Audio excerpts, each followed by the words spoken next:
Welcome to a journey through one of the most significant conflicts that shaped the course of European history in the 19th century. In this video, we'll take you to the heart of the Austro-Prussian War, the confrontation that decided the struggle for dominance in the German world and paved the way for the unification of Germany under Prussian leadership. How did war break out between Prussia and Austria? What political and military tensions drove the two powers onto the battlefield? And how did this conflict shift the balance of power in Europe? In this video, we'll explore the deep-rooted causes of the war, follow the key battles that determined its outcome, and examine the major impacts it had on Germany and all of Europe. If you're a fan of history and military analysis, don't forget to subscribe to the channel and turn on the notification bell so you never miss an update.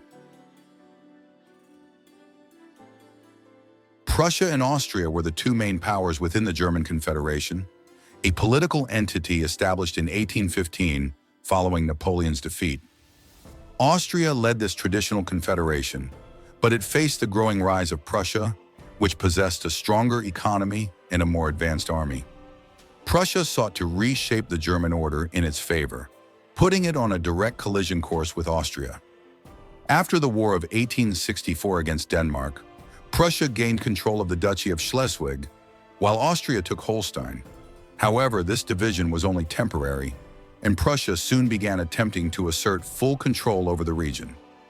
Otto von Bismarck, the Prussian chancellor, sought to exploit this dispute to ignite a war against Austria, using the border disagreement as a pretext to initiate armed conflict. Bismarck played a pivotal role in triggering the war, as he aimed to exclude Austria from German affairs and enhance Prussia's influence. He adopted a blood and iron policy that relied on swift and effective wars to reshape Germany's political landscape. Through his diplomatic skill, Bismarck managed to isolate Austria diplomatically, securing guarantees of non-intervention from France and Russia, and persuading Italy to ally with Prussia in return for the region of Venetia from Austria. At the time, Austria was suffering from several internal problems that weakened its military capacity. The Austrian economy lagged behind Prussia's, and the empire faced political unrest due to its ethnic diversity, with strong nationalist movements in Hungary, Bohemia, and other regions. This made Austria's position in the war weaker compared to Prussia's efficient military machine. The recently unified Kingdom of Italy also played a role in escalating the conflict. Italy sought to reclaim Venetia, which was under Austrian control, and thus formed an alliance with Prussia in April 1866. Prussia promised Italy the territory in the event of victory, prompting Italy to attack Austria from the south and forcing it to fight a war on two fronts. Prussia surpassed Austria in several areas, particularly in industry and military infrastructure. Prussia had a well-developed railway network that enabled rapid troop and supply movements, and its army used more advanced weapons, such as the needle gun, which could be fired faster than Austria's traditional firearms. This military superiority gave Prussia a clear edge, while Austria had not adequately modernized its army to match the evolving tactics of warfare.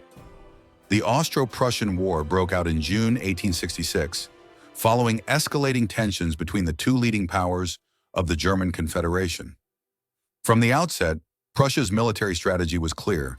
It relied on speed and modern tactics to secure a swift victory, while Austria attempted to leverage its traditional forces and alliances within the Confederation. Once war was declared, the Prussian army moved with astonishing speed, using its advanced railway network to deploy troops far more efficiently than Austria. Prussia's strategy was to strike before Austria could fully mobilize its forces, taking advantage of political divisions within the Confederation. In contrast, Austrian forces were scattered across various regions and had to fight on two fronts, facing Prussia in the north and Italy in the south. Austria sought to achieve numerical superiority to offset its technological disadvantages, but it struggled with coordination and logistical challenges. The Prussian army began its operations by invading Hanover and Saxony, two Austrian allies within the Confederation. Resistance in these states quickly collapsed, allowing Prussia to extend its control over northern Germany and secure its supply lines. Prussian forces then advanced into Bohemia, where the Austrian army was preparing for a major battle. Though they encountered scattered resistance, the well-organized Prussian troops achieved successive victories, gradually tightening the noose around the Austrian army and pushing it toward a decisive confrontation. The war reached its climax on July 3, 1866, when both armies clashed in the Battle of Sadowa, also known as the Battle of Königgrätz. This was the largest engagement of the war, involving over 400,000 soldiers from both sides. The Austrian army adopted a defensive strategy, positioning itself in strongholds along the Elbe River. However, the Prussian army, under General Helmuth von Moltke, employed advanced tactics emphasizing speed and maneuverability. The Prussian troops spread out widely and utilized modern needle guns, which allowed for faster and more accurate fire compared to Austria's traditional rifles.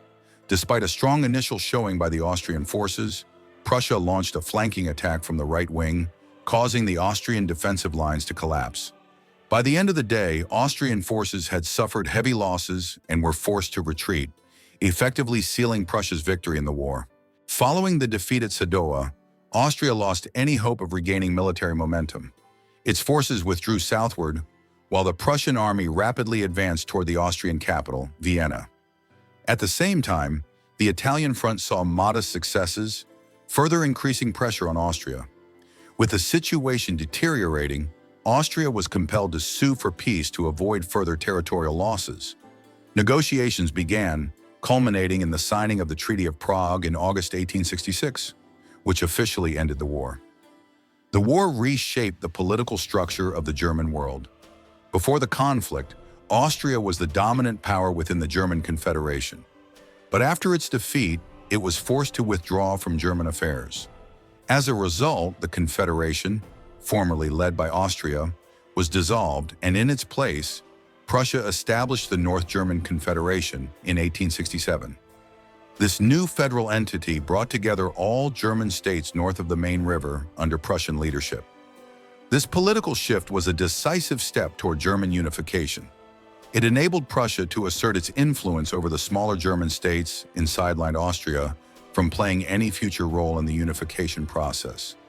It also elevated the status of the Prussian king, Wilhelm I, who became the central figure in the German unification movement.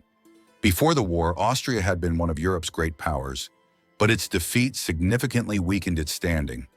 The loss extended beyond German affairs, diminishing its ability to influence European politics. Austria also lost the region of Venetia to Italy, dealing another blow to its position as a regional power. Moreover, Austria's internal problems intensified following the war, especially with non-German nationalities seeking greater autonomy. In 1867, the Austrian government was forced to sign the Ausgleich Compromise with Hungary, leading to the creation of the Austro-Hungarian Empire, a dual monarchy governed by a complex political system that reflected the weakened state of the empire after the war. The Prussian army achieved a decisive victory, proving its effectiveness in conducting swift and efficient wars.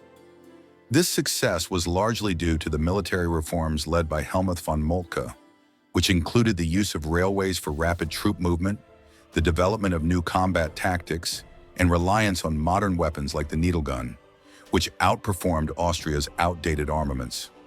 After the war, Prussia gained a reputation as the strongest military power in Europe, making it a formidable rival to France, which had traditionally been the continent's dominant force. This shift in the balance of power was a direct prelude to the Franco-Prussian War of 1870, which ended with the unification of Germany under Prussian leadership and the proclamation of the German Empire in 1871. Italy took advantage of the war for its own benefit, entering into an alliance with Prussia against Austria in hopes of reclaiming the region of Venetia. Although Italy's military performance during the war was not particularly impressive, Prussia's victory forced Austria to relinquish Venetia, which was handed over to Italy under the terms of the peace treaty. This victory was an important step in the process of Italian unification. The Kingdom of Italy continued its expansion, incorporating the remaining Italian territories under its rule, ultimately achieving full unification by 1870 with the annexation of Rome. The war significantly altered the European balance of power. Austrian influence declined, while Prussia emerged as the dominant force in Central Europe. This shift led to rising tensions between Prussia and France, which felt threatened by Prussia's expansion and began preparing for a future military confrontation. The war also had implications for Britain and Russia. Both countries realized that Prussia's rise could reshape the entire European order. Britain, which preferred a balance of power on the continent, chose not to intervene directly, while Russia observed the situation cautiously, especially as it viewed Austria as a rival in the Balkans. The war enabled Prussia to consolidate its dominance over the German world and reshaped European politics for decades to come. It laid the foundation for future victories, most notably the Franco-Prussian War of 1870, which culminated in the proclamation of the German Empire. Conversely, Austria's defeat weakened the empire and forced it to make internal concessions, paving the way for the emergence of Austria-Hungary. These changes in the European political landscape indirectly contributed to the tensions that would later lead to the outbreak of World War I.